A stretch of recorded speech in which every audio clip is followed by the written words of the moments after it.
ونزلنا عليك الكتاب تبيانا لكل شيء وهدى ورحمة وبشرى للمسلمين.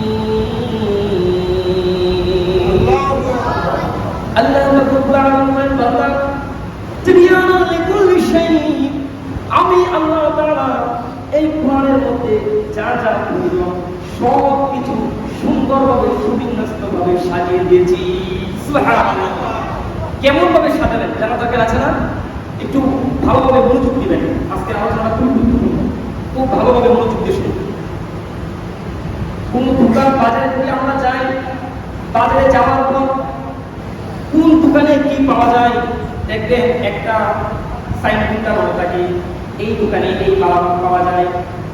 প্রত্যেক দোকানের সামনে একটা সাইনবোর্ড থাকে, থাকে কি থাকে না? অনুরূপভাবে আল্লাহ রাব্বুল আলামিন বলেন বান্দারে শুনুন, আমি আল্লাহ এই কোরআনটাকে কেমন ভাবে সাজিয়েছি এটা যদি বুঝতে চাও তাহলে আগে আমি যে আল্লাহ 114টি সূরা নাযিল করলাম এই সূরার হেডলাইনগুলো শুধু শিরোনামগুলো একটু সুবহানাল্লাহ। মানব জাতির নামে আল্লাহ তাআলা এই কোরআনের মধ্যে একটি সূরা দিলেন, সূরাটার নাম হলো সূরাতুন নাস। সূরার নাম কি? সবাই জোরে কথা বলবেন। সূরাটার নাম কি? আল্লাহ তাআলা বলেন কুল আউযু বিরাব্বিন নাস মালিকিন নাস।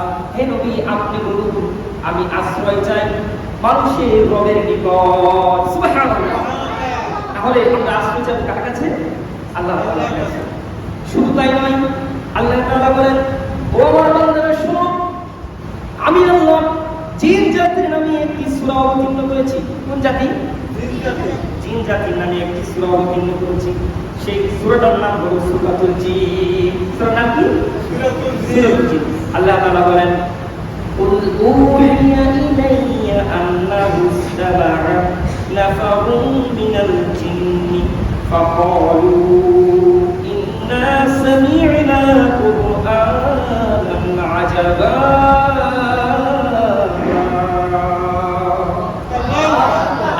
আল্লাহ রাব্বুল আলামিন গবাদি পশুর নামে একটি সূরা অবতীর্ণ করেছেন, যে সূরাটার নাম হলো সূরাতুল আনআম। সূরার নাম কি? সূরাতুল আনআম। কোন জিনিস খাওয়া যাবে আর কোন জিনিস খাওয়া যাবে না এই বিষয়ে আল্লাহ রাব্বুল আলামিন একটি সূরা দিয়ে দিয়েছেন, সূরাটার নাম হলো সূরাতুল আনআম। সূরার নাম কি? সূরাতুল আনআম। কোরআন শরীফের সবচেয়ে বড় যে সূরা সেই সূরাটার নাম হলো সূরাতুল বাকারা। সূরাটার নাম কি? কাবির নামের সূরা। তাহলে আমরা জানতে পারলাম যে আল্লাহ রাব্বুল আলামিন কি করেছেন? তিনি মানব জাতির নামে একটি সূরা দিয়েছেন, আবার জিন জাতির নামেও কি করেছেন? আল্লাহ তাআলা একটি সূরা দিয়েছেন। এরপর আল্লাহ রাব্বুল আলামিন নারীদের নামে একটি সূরা দিয়েছেন। কাদের নামে? মহিলাদের জন্য নারীদের নামে একটি সূরা দিয়েছেন, যে সূরাটার নাম হলো সূরাতুন নিসা। সূরার নাম কি? সূরাতুন নিসা। আল্লাহ তাআলা বলেন ইয়া আইয়ুহান নাসু তাকু রাব্বাকুমুল্লাযী খালাকাকুম মিন নাফসিন ওয়াহিদাতিন ওয়া খালাকা মিনহা যাওজাহা ওয়া বাথা মিনহুমা রিজালান কাসীরান ওয়া নিসাআ ওয়াত্তাকুল্লাহাল্লাযী তাসাআলুনা বিহি ওয়াল আরহাম ইন্নাল্লাহা কানা আলাইকুম রাকীবা।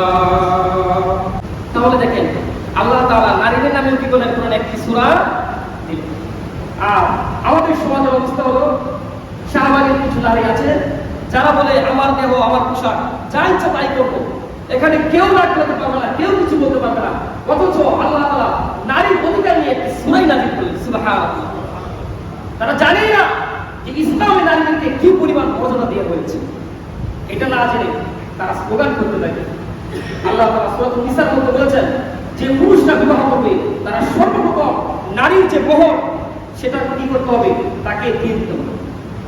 ইসলাম নারীকে সৌন্দর্যের মধ্যে রেখেছে, এত অধিকার চমৎকার সবকিছুর মধ্যে নারীদেরকে ইসলাম প্রাধান্য দিয়েছে।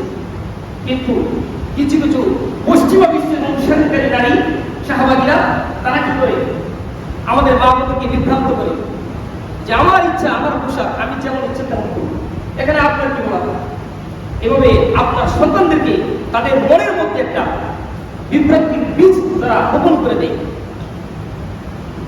তাদেরকে বুঝতে হবে, তাদেরকে জানাতে হবে যে তোমরা আমাদেরকে নারীর অধিকার শিখাতে হবে না। স্বয়ং আল্লাহ রাব্বুল আলামিন নারীদের নামে সূরা অবতীর্ণ করে নারীর অধিকার প্রতিষ্ঠা করে দিয়েছেন। সুবহানাল্লাহ। এরপর আল্লাহ রাব্বুল আলামিন নবীদের নামে একটি সূরা দিয়েছেন। সূরাটার নাম হলো সূরাতুল আনবিয়া। সূরার নাম কি? সূরাতুল আনবিয়া। নবীদের নাম, নবীদের নামে সূরা।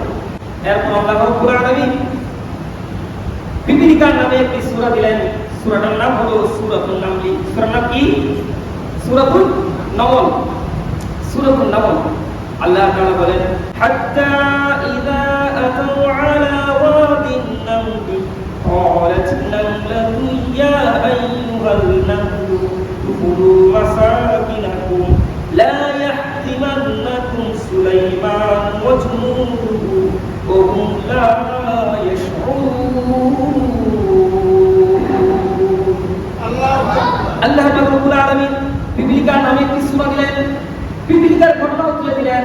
আমি পূর্বের জুমায় আপনাদেরকে শুনিয়েছিলাম যে সুলাইমান নবী যখন তার দলবল নিয়ে যাচ্ছিল দুই পাহাড়ের উপত্যকা দিয়ে, তখন পিপীলিকার রানী তার দলবলকে সতর্ক করে বলছিল যে এরকম সাবধান হয়ে যাও যে সুলাইমান আলাইহিস সালাম এবং তার বাহিনী চলে আসছে, তারা অজ্ঞতাবশত তোমাদেরকে মিশিয়ে ফেলতে পারে। তারপরে আল্লাহ রাব্বুল আলামিন সূরাতুল আনকাবুত মাকড়সার নামে একটা সূরা দিলেন। সুবহানাল্লাহ। কিসের নামে সূরা? মাকড়সার নামে আল্লাহ তাআলা একটা সূরা দিলেন। সূরাটার নাম কি? সূরাতুল আনকাবুত। আল্লাহ রাব্বুল আলামিন কুরআনুল কারীমের মধ্যে মাকড়সার কথা বলে দিয়েছেন। আল্লাহ তাআলা বলেন,